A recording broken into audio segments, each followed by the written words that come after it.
Hello students, welcome back to your science class. So students, in the previous class we were talking about some of the questions which is from your sample paper. Today also we will continue with the questions only and we will going to see some of the questions that can come to the class and that is related to your syllabus. Okay, so let us start. Is correct for the given figure. So basically, the following things which is given here. See, if you see the diagram here, the diagram is actually divided into A, B, and C, and when you look at it, the part which is labeled B is the intergranal thylakoid. Okay, because it is what it is actually connecting the granum from one to that of the other. That's why it is what it is the it is what it is the actually stack of the grana, and that we call as a thylakoid. Okay, so the part B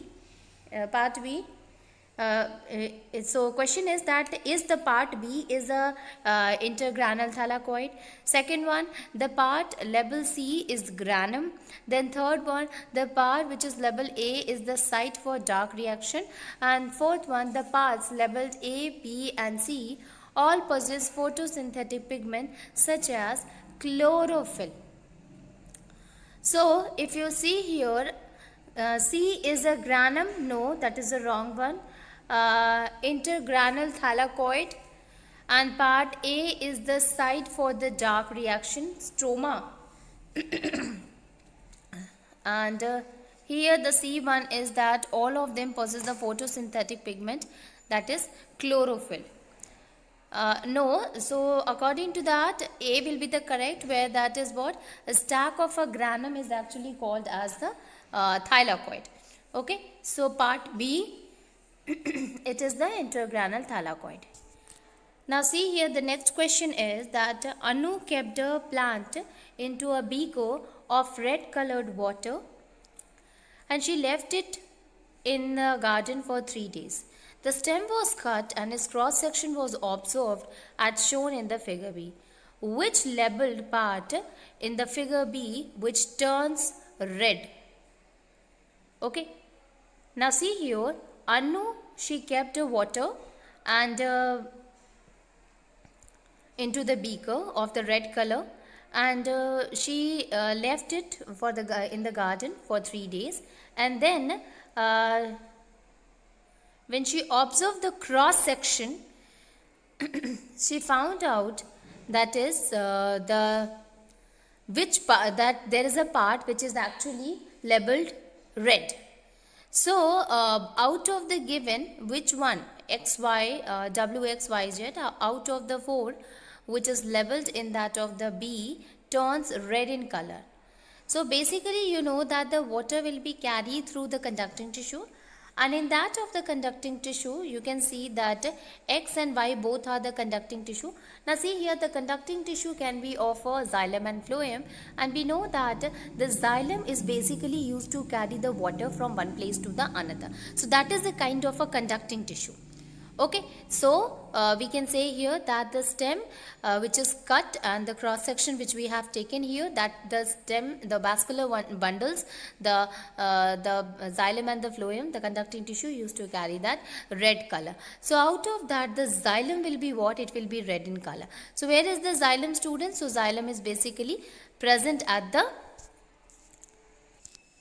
so you can see here, out of the given, the Y is what, which is the part of the xylem, and that is what used to carry the water. Along with it, the red color water, the red color will also come. So it is the because of the xylem only, that part of the stem which it is red in color, it is of xylem. So the correct option, it will be C. C will be the correct option. Sahil took a white solid from his teacher to find out its melting point. During the experiment, he found that the melting point was 160 degrees Celsius, but the teacher told him that actually meeting point of the solid is what? 150 degrees Celsius. What could be the reason for Sahil observation?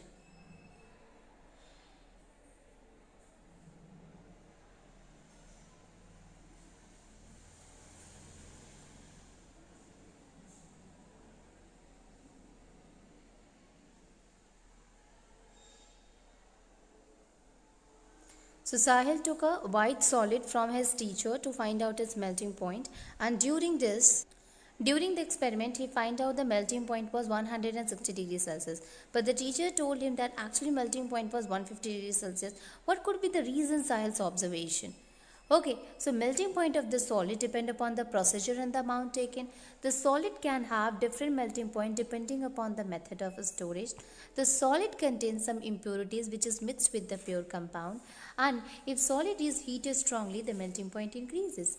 No, out of that, the C will be the correct option, students, that the solid may contain of the some of the impurities, and because of the presence of the impurities which is mixed with that of the pure compound, the melting point also increases. So out of that, we can say that C will be the correct option, that the solid contain impurities which is mixed with that of the pure compound.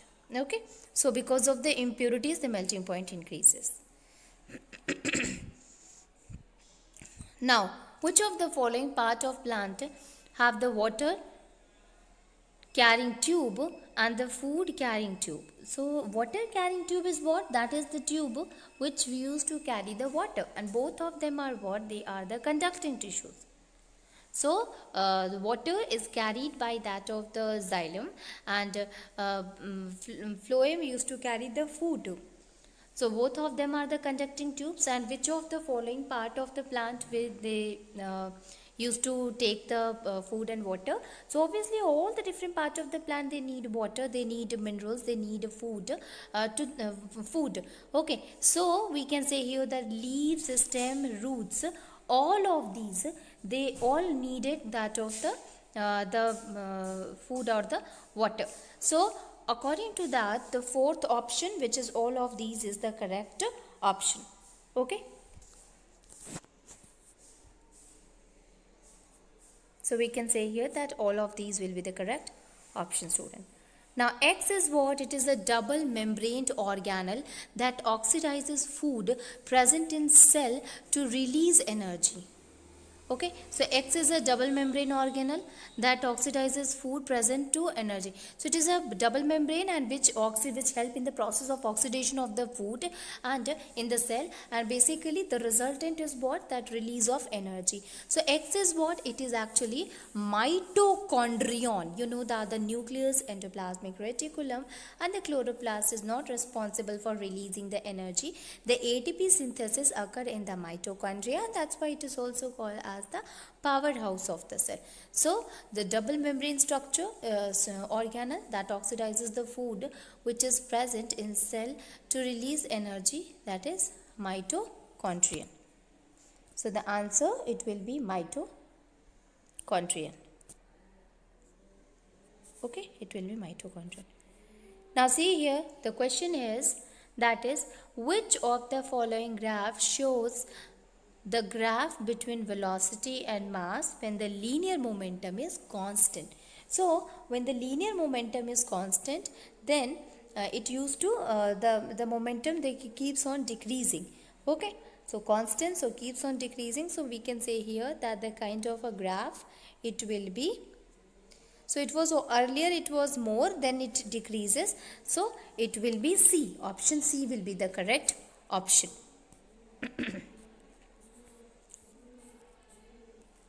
Now see here, this is section B, student, and in section B you will find that again there are 24 questions, and out of that any 20 questions we have to attempt in this section.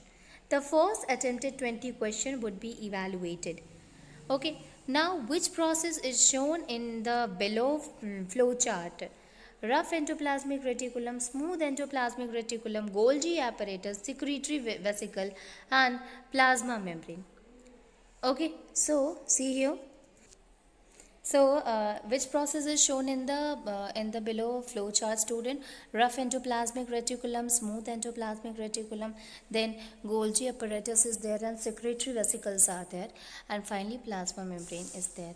So the process which is shown here in the following chart, you will find this is actually membrane biogenesis.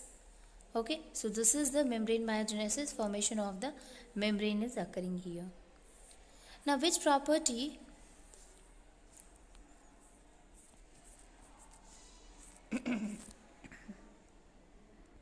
Question is that which property in this activity given below is illustrating?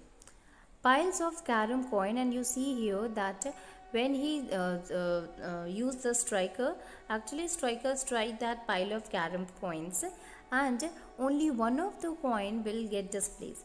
What is this property called as? Property of motion, property of inertia, property of displacement, or property of velocity?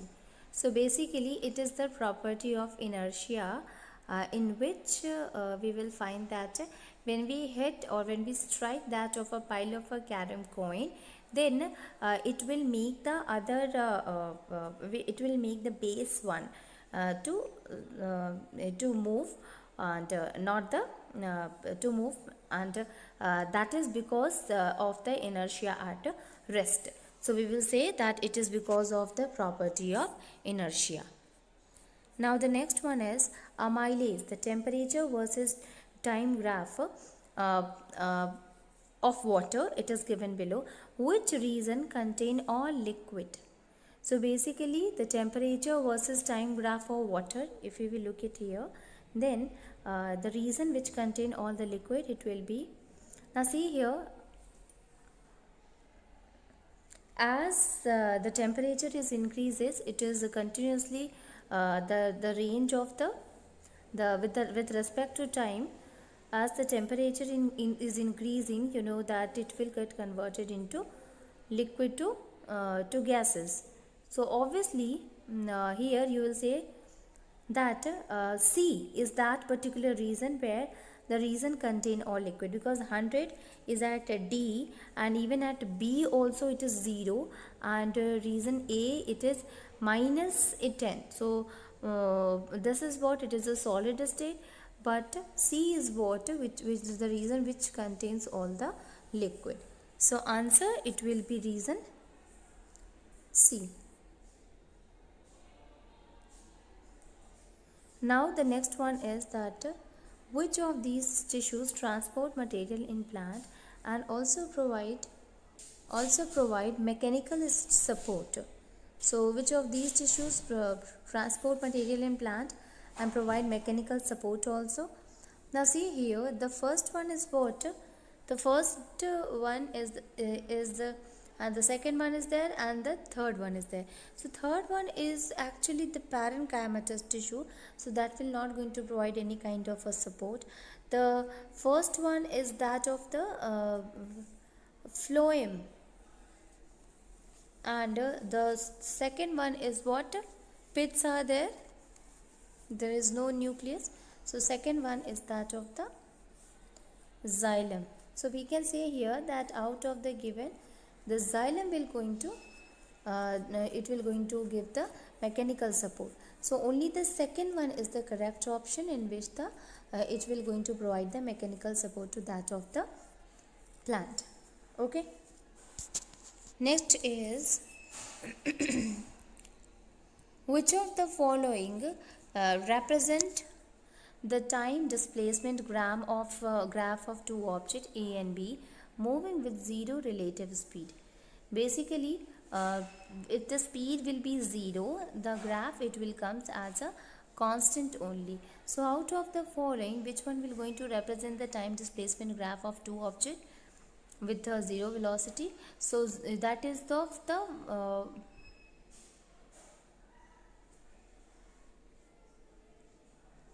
so here in the first one you can see that it is moving with the constant velocity. In the second one you will see that it is increasing, both of them are increasing with respect to the displacement, and in the third one there is a variation in the speed. Okay, so which of the two object moving with a zero relative speed, you will find that it will be A1 will be the correct answer. Now study the different given graph and carefully answer the following questions. So graph is already given here. Now the graph is, so the graph is given here, we have to give answer according to the graph which is given here. Now, what is represented by the straight line which is QR and ST in the graph? Now you see here QR and S and T is temperature remain constant, remain same during the stage of a state. Represent latent heat of fusion, while ST represent latent heat of vaporization. Then at QR, matter exists in both liquid and solid state, while at ST matter exists in both liquid and gaseous state. And all of these, yes, all of these will be the correct option, that the temperature remains same during the change of state. Then you know that it is because of the latent heat of fusion. And the so here it will represent the latent heat of a fusion, and yes, here it is also explaining that the matter can exist both in a liquid and solid state or in the liquid and gaseous state. So we can say that all of these will be the correct option. Now question number 31 to 35 consists of two statements. The first one, colloidal solution are stable and the colloidal particles do not settle down. Then Brownian movement counter the force of gravity acting on colloidal particle. So colloidal solution are stable and the colloidal particle do not settle down. So we know that they are basically stable, they do not settle down, and the non-settling of the particles of the colloids occur because they are what? They are actually showing the Brownian movement. Now the Brownian movement counter the force of a gravity acting on the colloidal solution. So from this, the reason is actually the correct explanation of the A, and assertion and reason both statement are true. So we can say here that assertion is true and reason is also true, and reason is the correct explanation of A. So the option, it will be A only, that both A and R are true and R is the correct explanation of A. Now the next one is the mitochondria and chloroplast are semi-autonomous organelle. Reason, they are formed by division of pre-existing organelle and contain DNA but lack protein synthesizing machinery. So they are generally formed by division of pre-existing organelle. Now mitochondria are the semi-autonomous because they are able to prepare they consisting of their own DNA as well as they consisting of their own mitochondria. So that's why they are what? They are they actually able to synthesize themselves. Then most of the plant tissues are dead. Reason, due to sedentary existence of plant, dead cells provide mechanical strength more easily than live one and need less maintenance. So most of the plant tissues are dead, and the dead cells, it needs it used to provide mechanical strength, and it also need, yes, this is actually the correct one but not the correct explanation of A. So we can say here that assertion and reason both are true but R is not a correct explanation of A here. Now the question is that the graph between two physical quantity P and Q is a straight line where P by Q is a constant. The reason is the straight graph means that P is proportional to Q or P is equal to constant multiplied by Q. So here you will find that the option A will be the correct, that both assertion and reason are true and reason is the correct explanation of A.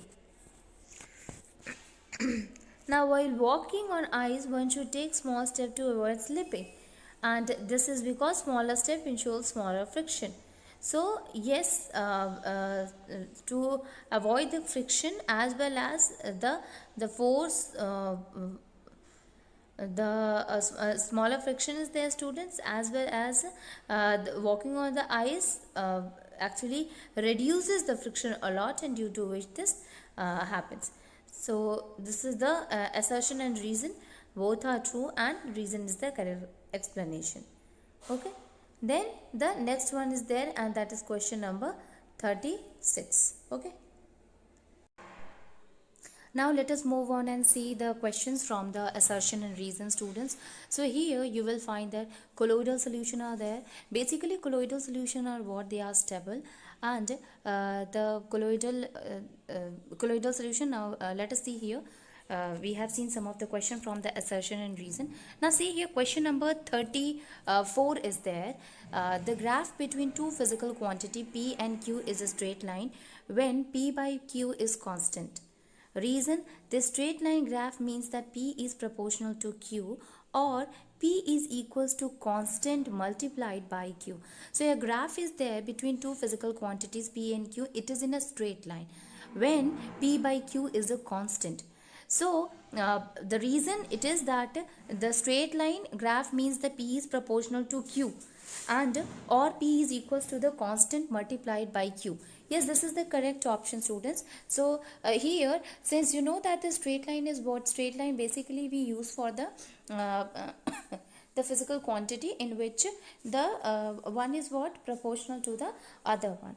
So we can say that here the physical quantity P and Q is what, it is a straight line only. So this is, we can say here that both assertion and reason is true, and reason is the correct explanation of that assertion also. Now you see here, while walking on ice, one should take small step to avoid slipping. This is because smaller steps ensure smaller friction also. Yes, this is the correct one. Now see here, we'll say that when we walk on this ice, we should take small steps to avoid slipping. So why is it so? It is because smaller step is there which will ensure the smaller friction also. So according to that, you see that when we take a small steps, small friction will be there, and this is the correct one, that more area, we know that the area of a contact also in a friction. So if the area will be more, so more friction will be there. So obviously we can say that assertion and reason both are true, and assertion is also the correct explanation of that of the reason. Now the question is, a cell wall, it swells up if the concentration of the water molecule in the cell is higher than the concentration of water molecule in the surrounding medium. The concentration of water molecule in the surrounding medium is higher. So the concentration of a water molecule in the surrounding medium is higher than the water molecule concentration in the cell. The concentration of water molecule is same in the cell and in the surrounding medium. Concentration of water molecule doesn't matter. So a cell will swell up if the concentration of water molecule in the cell is higher than the concentration of a water molecule in the surrounding medium. See, when the cell will going to swell up, students, when the outer one is having the higher concentration of water than the inner one. Okay, it means the surrounding medium must have a high concentration of water molecule. So according to that, if the outer or the surrounding medium is having the higher concentration of the water, so the water will start moving from the surrounding to inside to that of the cell. So obviously if the higher concentration of water will be there in the surrounding medium, then the concentration of the then the cell will swell up. Okay, so according to that, student, we can say here that the second one is the correct one. It means the concentration of water molecule in the surrounding medium is higher than the water molecule concentration in the cell. Okay, so here B will be the correct option. Now let us see the next one. Two substances are there, A and B, were made to react a third substance A to B. According to the following, that is 2A plus B, this will gives A to B. Which of the following statement concerning this reaction are incorrect? Now the product A to B shows the properties of A and B. The product will always have a fixed composition. The product so formed cannot be classified as compound. The product so formed is an element. So see here, the product A to B is there. It shows the here we have to find there are two substances which is made to react, and then A to B is formed. So out of that, which one is the incorrect one? Now see here, the product A to B shows the property of a substance A and B. This is an incorrect one. The product will always have a fixed composition. That is the correct one. The product so formed cannot be classified as a compound. This is also an incorrect one. The product so formed is an element. That is also an incorrect one. So according to that, first, third and fourth. So C is the correct option. Okay, so this is that in which the all the three will be the incorrect statement.